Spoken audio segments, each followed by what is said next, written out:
नमस्कार, grand news में आपका स्वागत है। मैं हूं शाहीन और आइए नजर डालते हैं आज की हेडलाइंस पर। दुर्ग जिले में स्टेडियम की कमी से खिलाड़ियों को प्रैक्टिस करने में हो रही परेशानी। छत्तीसगढ़ संघ ने जनप्रतिनिधियों से की स्टेडियम की मांग। मुख्यमंत्री भूपेश बघेल ने Swami Atmanand English medium school का किया वर्चुअल शुभारंभ। साथ ही स्कूलों में मनाया गया प्रवेश उत्सव। पायल ट्रेवल्स एवं पेट्रोलियम ने बड़े कारखानों में लगे जनरेटर में मोबाइल के द्वारा डीजल का किया जा रहा वितरण। हनुमान मंदिर एवं चबूतरा निर्माण किए जाने से स्थानीय निवासी ने हरिओम सोनी का किया आभार प्रकट। ग्रैंड न्यूज में अब खबरें विस्तार से। दुर्ग जिले से अंतर्राष्ट्रीय हॉकी खिलाड़ी और इंडियन हॉकी टीम की कप्तान सबा अंजुम के निकलने के बाद भी एस्ट्रोटर्फ स्टेडियम का निर्माण अब तक नहीं कराया जा सका है। दुर्ग जिले में स्टेडियम की कमी के चलते नए युवा खिलाड़ियों को प्रैक्टिस करने में कई तरह की परेशानियों का सामना करना पड़ रहा है। भिलाई और दुर्ग में कई खिलाड़ी हॉकी के नेशनल प्लेयर हैं, लेकिन इन प्लेयरों को आज भी astroturf stadium, day boarding school और स्पेशल कोच की दरकार है। हॉकी की ट्रेनिंग दे रहे कुछ स्थानीय ट्रेनरों का कहना है कि जिले के जनप्रतिनिधियों के माध्यम से दुर्ग जिले में एस्ट्रोटर्फ स्टेडियम की मांग मुख्यमंत्री तक पहुंचाई गई है, जिससे यहां के युवा हॉकी खिलाड़ियों को प्रैक्टिस के लिए एक अच्छा मैदान मिल सके। वहीं डे बोर्डिंग स्कूल के माध्यम से बच्चों में अंतर्राष्ट्रीय प्रतिस्पर्धा में शामिल होने के लायक बनाया जा सके। आपको बता दें कि दुर्ग जिले से ही नेशनल वुमेन हॉकी टीम की पूर्व कप्तान रह चुकी सबा अंजुम ने जिले और प्रदेश का नाम रोशन किया था, जो आज एडिशनल एसपी के पोस्ट पर कार्यरत है। आज भी दुर्ग जिले में कई युवा नेशनल खेल चुके हैं। अगर उन्हें सही तौर पर ट्रेनिंग और स्टेडियम दिया जाए तो वह अंतर्राष्ट्रीय खेलों में भी अच्छा प्रदर्शन कर सकते हैं। हॉकी खिलाड़ी का कहना है कि इंडिया टीम में भी खेलना चाहती हूं, लेकिन हमारे पास ग्राउंड नहीं होने के कारण हमें ढंग से प्रैक्टिस नहीं मिल पाती। सरकार से अपील करते हैं कि हमें एक बेस्ट ग्राउंड बनाकर दे। मैं 1.5 साल से खेल रही हूँ और मैं भी चाहती हूँ कि ये रानी रामपाल का जो टीम, मतलब वो दीदी का जो टीम है, उसमें मेरा भी नाम आए। और वो अभी क्वार्टर फाइनल क्वालिफाई किए हैं 1-0 से, तो वो इस बार मेडल लगाए कुछ टोक्यो ओलंपिक में। बस यही ग्राउंड नहीं है अपने पास उतना अच्छा, एस्ट्रोटर्फ की ज़रूरत है। यहाँ पे हमारे कोच हमको बहुत अच्छा ट्रेन करते हैं। सुबह हम 5:15 बजे पहुँच जाते हैं यहाँ पे और शाम में 4 बजे ग्राउंड रहता है। अभी ये बहुत खुशी की बात है, इतने 40 सालों बाद हमारी भारतीय टीम ओलंपिक में सेमीफाइनल मैच खेलेगी। ये बहुत खुशी और सौभाग्य की बात है हमारे देश, जिले और प्रदेश के लिए। जो भी हॉकी खिलाड़ी खेल से प्रेम रखता है उसके लिए तो ये स्वर्ण अवसर है, लेकिन प्रदेश और देश के लोगों के लिए भी बहुत खुशी की बात है कि अपना देश सेमीफाइनल में पहुंचा और बहुत गर्व और फख्र की महसूस होती है। वैसे भी हमारे ज़िले में हॉकी के क्षेत्र में बहुत अग्रणी है। 300 से 350 बच्चे पर साल स्कूल नेशनल, ओपन नेशनल, सब जूनियर नेशनल में प्रतिनिधित्व करते हैं, लेकिन अभाव आप सबको भी मालूम है कि हमारे यहाँ ग्राउंड का अभाव है, जिसके लिए हम लोग प्रयासरत हैं। हमारे विधायक महोदय भी प्रयासरत हैं। राज्य शासन से और प्रदेश हॉकी संघ से भी इस संबंध में लगातार चर्चा हो रही है और बहुत ही जल्दी दुर्ग को अंतर्राष्ट्रीय स्तर का एक हॉकी ग्राउंड मिलेगा, जिसमें देश के लिए हमारे बच्चे खेलेंगे। वैसे भी हमारे शहर से 2-3 बच्चे इंडिया टीम को पार्टिसिपेट कर चुके हैं और भविष्य में लगातार दुर्ग भी अपने देश के लिए खिलाड़ी निकालता रहेगा। यही आशा और यही धन्यवाद है। दुर्ग जिले के जिला हॉकी संघ के अध्यक्ष का कहना है कि हमने जनप्रतिनिधियों के माध्यम से स्टेडियम की मांग की, लेकिन अब तक हमारी मांग पूरी नहीं हो सकी है। 15 सालों से हम लगातार यह मांग कर रहे हैं। वहीं 300 से अधिक बच्चे आज बिना स्टेडियम के प्रैक्टिस कर रहे हैं और नेशनल प्लेयर बन चुके हैं। अगर सरकार की इच्छा शक्ति दिखाएं तो दुर्ग में एस्ट्रोटर्फ स्टेडियम बनाया जा सकता है। Bureau report, grand news. Patan विधानसभा के 7 स्कूलों में मनाया गया प्रवेश उत्सव। वर्चुअल रूप से छात्रों से सीएम रूबरू हुए। Patan Swami Atmanand English medium school का 2 अगस्त को वर्चुअल शुभारंभ किया गया, जिसमें पाटन विधानसभा के 7 स्कूलों में आज प्रवेश उत्सव मनाया गया, जिसमें पाटन, रानीतराई, कुम्हारी, सेलूद, जंजगिरी, जामगांव में वर्चुअल रूप से शुभारंभ किया, जिसमें करीब 2809 बच्चों ने प्रवेश लिया है। मुख्यमंत्री भूपेश बघेल ने छात्रों व पालकों के साथ बातचीत की। सभी ने मुख्यमंत्री का आभार भी व्यक्त किया। मुख्यमंत्री भूपेश बघेल ने कहा कि आज का दिन बहुत महत्वपूर्ण दिन है, जहां पर काफ़ी दिनों बाद ऑफलाइन पढ़ाई शुरू हो रही है। कोरोना में बहुत ही बाधाएं आई हैं। बच्चे घर के घेरे में समा गए थे, उनकी आज़ादी खत्म हो गई थी। बड़ों से ज़्यादा बच्चों ने कोरोना में सावधानी बरती है। आज 2 अगस्त को पुनः बच्चों के लिए ऑफलाइन पढ़ाई की शुरुआत की जा रही है। इसके साथ साथ मुख्यमंत्री ने कोरोना गाइडलाइन के तहत पढ़ाई करने के निर्देश दिए। पाटन विधानसभा क्षेत्र में 7 इंग्लिश मीडियम स्कूल है और इसके अलावा यहाँ पे आज 2 अगस्त को शासन के निर्देशानुसार ऑफलाइन कक्षाएं प्रारंभ हो रही है। उसी उपलक्ष्य पर आज माननीय मुख्यमंत्री जी वर्चुअल माध्यम से 7 स्कूलों से जुड़े थे और इसमें माननीय मुख्यमंत्री जी ने सभी बच्चों को बहुत शुभकामनाएं दी हैं और मुख्य रूप से और इसके अलावा शिक्षा भी जरूरी है, परंतु इसके साथ ही जो कोरोना प्रोटोकॉल है उसको भी पालन करने के निर्देश दिए हैं। पूरे ज़िले में अभी 16 इंग्लिश मीडियम स्कूलों में आज से कक्षाएं प्रारंभ हुई हैं। इसके पूर्व ऑनलाइन माध्यम से पढ़ाई होती थी, तो ये जो प्रोटोकॉल है उसको देखते हुए ये सभी कक्षाएं जारी रहेगी। सर कितना एडमिशन वगैरह और शिक्षक अभी पूरे ज़िले में लगभग 7,500 बच्चों ने इंग्लिश मीडियम के 16 स्कूलों में एडमिशन लिया है और इसमें लगभग 250 के करीब शिक्षकों की भी नियुक्ति पूरे ज़िले में हुई। इंग्लिश माध्यम स्कूल छत्तीसगढ़ के लिए एक अभिनव प्रयोग है और ये कभी बड़े शिद्दत से महसूस की जा रही थी कि छत्तीसगढ़ के नौनिहाल अंग्रेजी में शिक्षित और दीक्षित हों ताकि आने वाले समय में प्रतिस्पर्धात्मक परीक्षाओं में, कॉम्पिटिटिव एग्ज़ाम में, कॉम्पिटिटिव फील्ड में जमकर मुकाबला कर सकें। यहाँ सरकारी स्कूल और प्राइवेट स्कूल के बीच जो गहरी खाई बन गई थी, उस गहरी खाई को पाटने का सबसे सुंदर और बढ़िया प्रयास है ये इंग्लिश मीडियम स्कूल और इसके लिए निश्चित रूप से अपने भगीरथ कंधों पर विद्या की गंगा को प्रवाहित करने के लिए मैं हमारे माननीय मुख्यमंत्री परम आदरणीय भूपेश बघेल जी को बहुत बहुत धन्यवाद देता हूँ, बहुत बहुत साधुवाद देता हूँ। हमारे बच्चों को निश्चित रूप से इससे बहुत फ़ायदा होगा क्योंकि निजी स्कूल वाले ज़्यादा परेशान कर रहे थे, परेशानियां हो रही थी और हमारे मैं मुख्यमंत्री जी को बहुत बहुत धन्यवाद ज्ञापित करता हूं।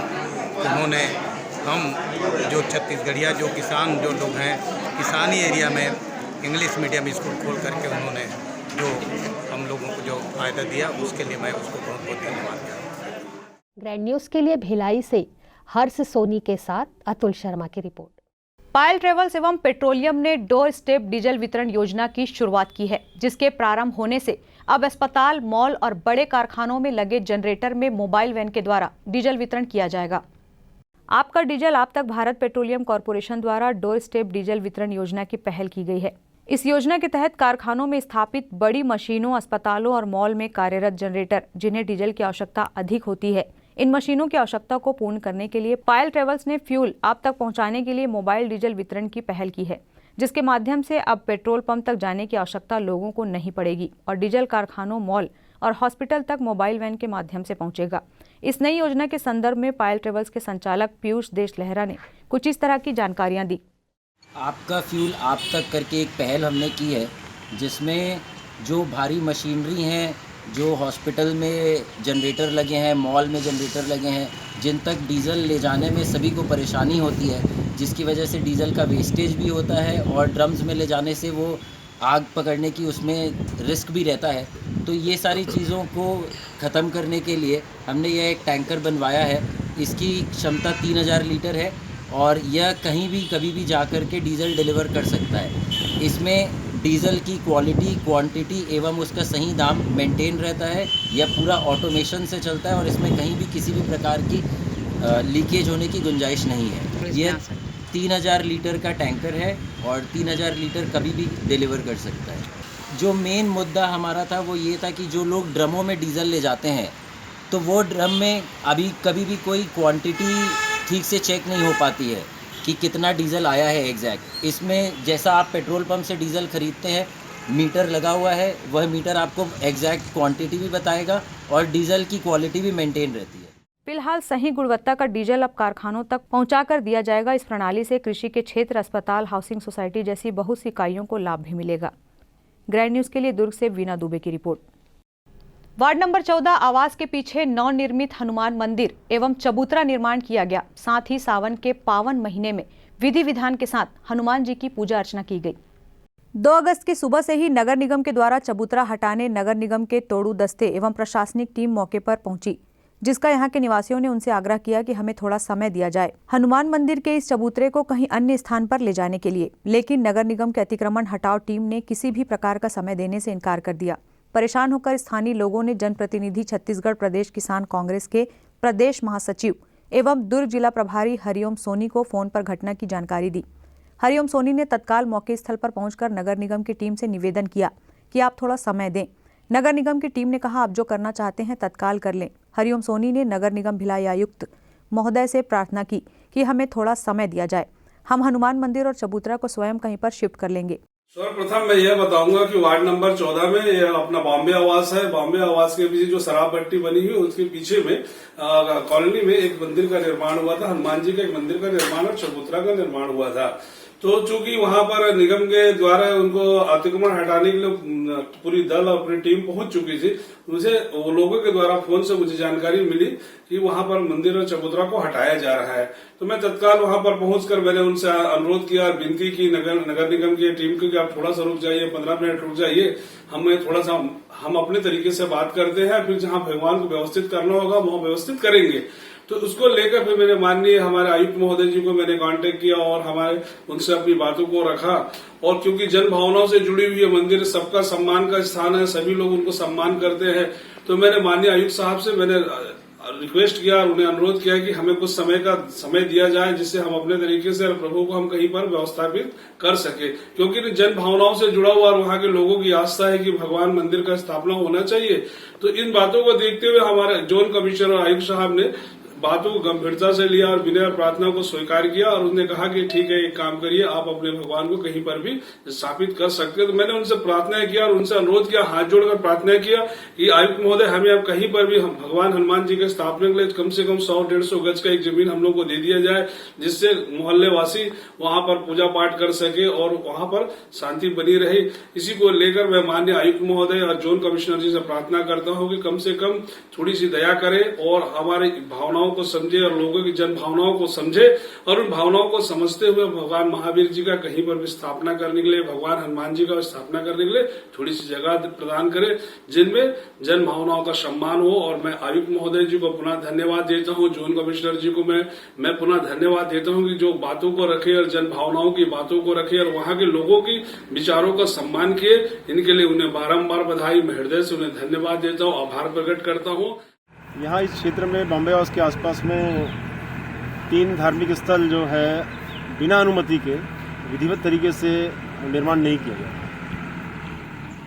शिकायत मिलने पर आयुक्त महोदय द्वारा विशेष दस्ते के माध्यम से यहाँ पर इन कब्जों को हटाने के लिए भेजा गया और हम आयुक्त महोदय और जोन आयुक्त महोदय जोन क्रमांक 2 वैशाली नगर के निर्देशानुसार यहाँ पर हम ये जो बिना अनुमति प्राप्त किए हुए जो धार्मिक स्थल का निर्माण किया गया, उन कब्जों को हटाने के लिए हम यहाँ आए और 2 कब्जे हम हटा चुके हैं। एक समलेश्वरी माता का और एक रविदास जी का चबूतरा बना हुआ था। तो हमारा ये आग्रह है इस क्षेत्र की जनता से कि हम सबकी आस्था भगवानों से जुड़ी हुई होती है और हमारी भी आस्था प्रत्येक भगवान में है, किंतु अनुमति लेकर विधिवत तरीके से और बहुत ही श्रद्धापूर्वक अच्छे स्थान पर भगवान के मंदिर का निर्माण हो।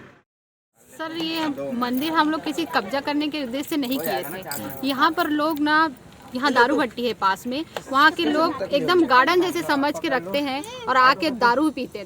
तो हम लोग मंदिर छोटा सा बना दिए हैं यहाँ पर कि यहाँ पर लोग दारू पीने ना आए और यहाँ पे साफ सुथरी व्यवस्था बनी रहे करके। तो अब बाउंड्री भी नहीं है भट्टी में कि वहाँ से कोई इस तरफ ना आ पाए करके, तो इसीलिए हम लोग ये मंदिर बनाए थे। सर, हमारा कोई उद्देश्य नहीं था कि यहाँ पर हम लोग कब्जा करें। तो जब ये मंदिर हटेगा सर, तो इसके साथ में हम लोग को ये व्यवस्था भी चाहिए कि यहाँ पर दारू भट्टी वाले कोई ना आए। तो हम लोग ये मंदिर को हटाएंगे। बहुत सारी दिक्कत आएगी सर, यहाँ पर लेडीज लोग जा नहीं सकते हैं। दारू वाले, पीने वाले लोग इतने मजमा बना के बैठते हैं कि यहाँ से लोग आना जाना हराम करते हैं, इतनी गाली गलौज करते हैं। छोटे छोटे बच्चे यहाँ से स्कूल जाते हैं, लोग आना जाना करते हैं, तो दारू पी डर के मारे लेडीज लोग जाना छोड़ देते हैं। कम से कम ये मंदिर बना है तो लोग आना जाना कर लेते हैं। निवेदन करने पर जोन कमिश्नर एवं आयुक्त महोदय ने निवेदन स्वीकार करते हुए यहाँ के निवासियों को उचित समय दिया, जिसके लिए आयुक्त महोदय एवं जोन कमिश्नर को स्थानीय निवासियों ने एवं जनप्रतिनिधि हरिओम सोनी ने हृदय से धन्यवाद देकर आभार व्यक्त किया। ग्रैंड न्यूज के लिए कैमरामैन हर्ष के साथ अतुल शर्मा की रिपोर्ट। वक्त है ब्रेक का, अब देखते रहिए ग्रैंड न्यूज। सेलिब्रेशन सफारी बारनावा पारा वाइल्ड लाइफ सेंचुरी में स्थित खूबसूरत cottage and rooms, Bastar art से सुसज्जित शानदार कॉटेज, सर्व सुविधा युक्त रूम्स, बाथटब युक्त बाथरूम, स्विमिंग पूल, बच्चों के खेलने के लिए पार्क, खान पान की व्यवस्था, प्रोफेशनल सर्विस, सेंचुरी घुमाने के लिए वाहन की व्यवस्था। सेलिब्रेशन सफारी बारनावा पारा। For booking and more details contact 9425507202। मैं जब अपने बालों को कोम करती थी तो मेरे काफी ज्यादा बाल कोम्बिंग से टूट जाते थे और सीजनल चेंजेस की वजह से डैंड्रफ भी होता था। फैमिली में भी कुछ लोगों को ये प्रॉब्लम थी। तब मुझे मेरी फ्रेंड ने वास्तु गुरुजी हेयर ऑयल सजेस्ट किया, जिसके सिर्फ 2 यूजेस बाद ही मुझे ऐसा लगा जैसे मेरी स्कैल्प क्लीन महसूस हो रही है, और सिर्फ 4 वॉशेस बाद ही मेरी हेयर फॉल और डैंड्रफ की प्रॉब्लम ऑलमोस्ट जड़ से खत्म हो गई। और इस ऑयल की सबसे अच्छी बात यह है कि ये होममेड है, और उससे भी अच्छी बात यह है कि ये वर्क करता है।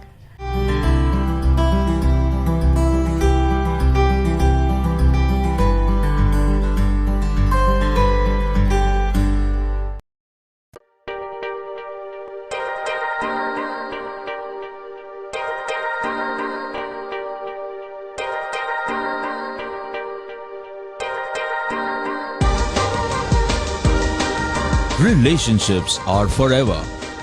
Out of all loved ones, your children are most precious. One of our biggest dreams is to give our children's marriage the top in luxury and facility.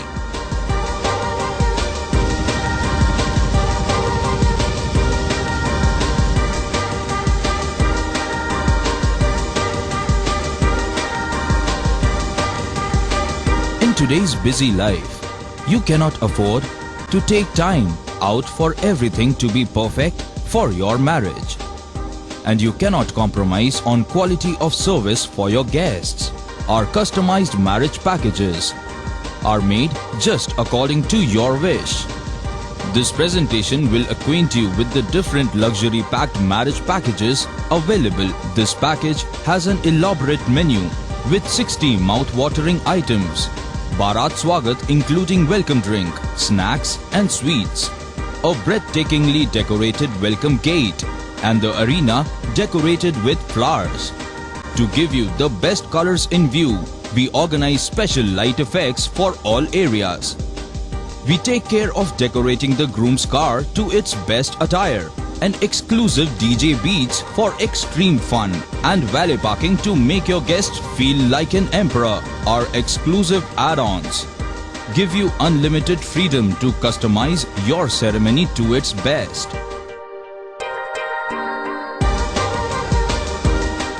Break के बाद आपका स्वागत है। कर्मकार आयोग के अध्यक्ष सुशील सन्नी अग्रवाल के प्रथम नगर आगमन पर कांग्रेसियों ने उनका जोशीला स्वागत किया। कर्मकार आयोग के अध्यक्ष सुशील सन्नी अग्रवाल डोंगरगढ़ प्रवास पर मंगलवार को रहे। डोंगरगढ़ प्रवास के दौरान उनका काफिला दुर्ग होते हुए रवाना हुआ, जिसकी सूचना मिलते ही कांग्रेसियों ने उनका दुर्ग के सभी बड़े चौक चौराहों पर जोशीला स्वागत किया। उनके समर्थकों ने उन्हें फूलमाला पहनाकर आत्मीयता का परिचय दिया। इस अवसर पर सैकड़ों कांग्रेसी मौजूद रहे।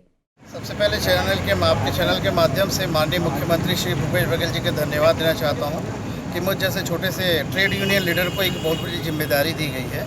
निश्चित तौर पर जैसे मैंने विगत अपने कार्यकाल में ट्रेड यूनियन में जिस तरीके से 7,35,000 मजदूरों का यूनियन को सजो के जो रखा, उसी तरीके से जो हमारी कांग्रेस की सरकार है, भूपेश बघेल जी की जो सरकार है, वो श्रम नीति जो 21 मेरे कर्मकार मंडल में जो 21 योजनाएं हैं, 22 योजनाएं हैं, उन 22 योजनाओं को सीधा मजदूरों तक पहुंचाने का काम करूँगा।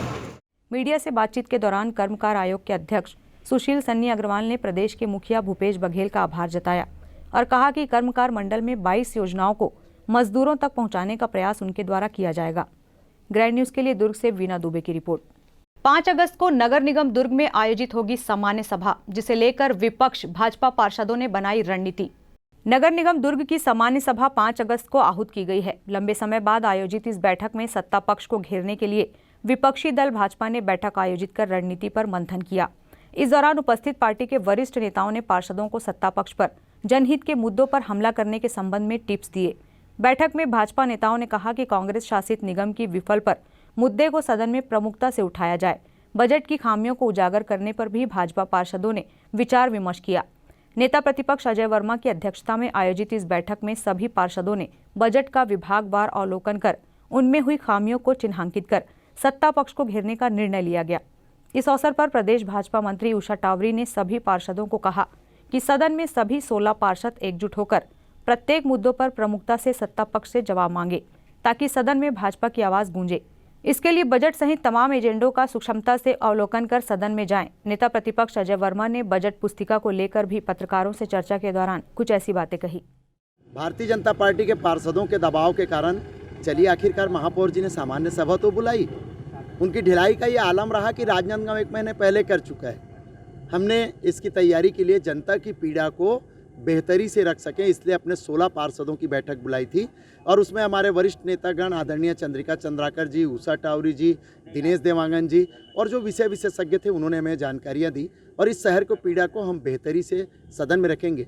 हमारी मंशा होगी कि हमारे सुझाव से अगर शहर में सार्थक काम होते हैं, विधायक के द्वारा जो रुपए दुरुपयोग की जा रहे हैं, नगर निगम के राशियों पे जो अतिक्रमण किया जा रहा है, उस पर अगर हम रोक लगा सकें तो भारतीय जनता पार्टी से अपनी कामयाबी समझेगा।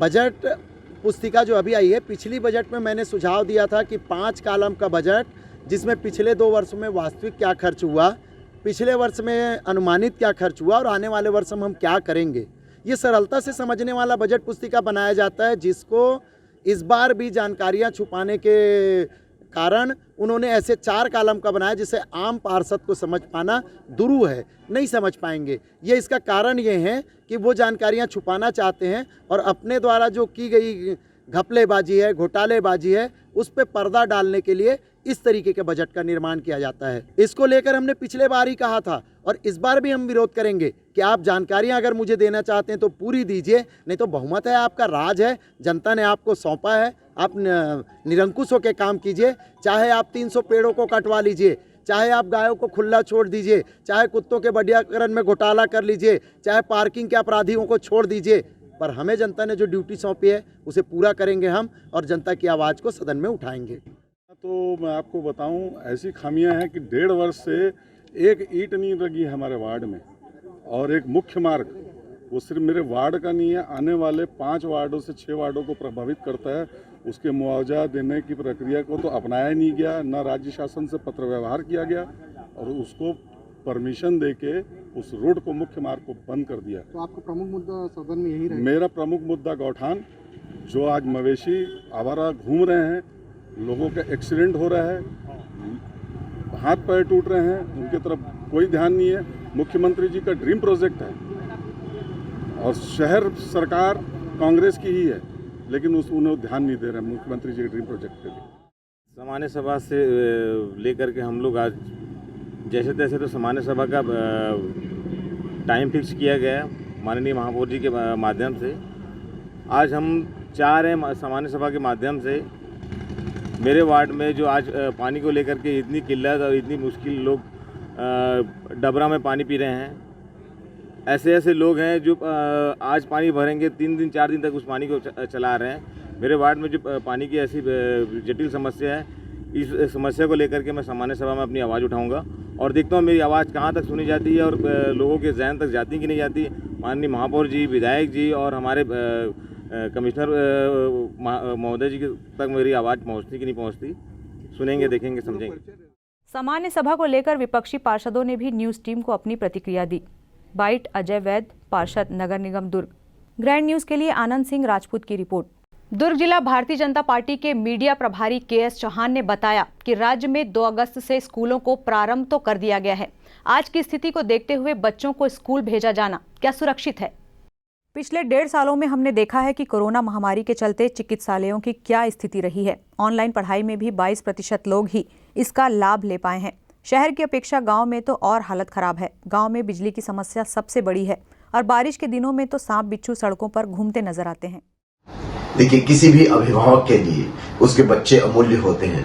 भारतीय जनता पार्टी इस चीज का स्वागत करती है कि आपने स्कूल ओपन किए हैं, लेकिन अभिभावक का विश्वास नहीं जीत पाई है शासन प्रशासन। अभिभावक जब जाते हैं स्कूल में देखने के लिए तो उनको ऐसी व्यवस्था नहीं दिखती है और उन्होंने दंश सहा है दूसरी लहर का।